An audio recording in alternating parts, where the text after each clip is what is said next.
Today, we'll show you how to successfully customize clauses and rules on a residential, state-specific lease using Avail. This allows you to add, edit, and remove our existing clauses and rules to really make this lease feel like your own. First, we'll assume you've already created your Avail account and have added your property. Navigate to the unit by selecting the property. Then, click the unit you wish to customize the lease within.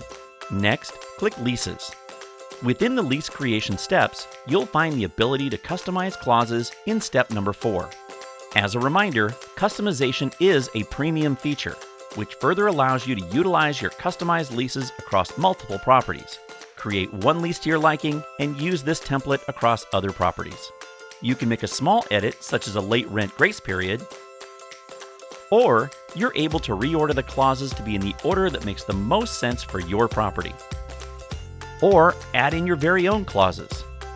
Once you're finished, you'll want to make sure to click Next to save all of the information added to this section. These same edits are also able to be performed on the Rules section. Congratulations, you just successfully customized your lease.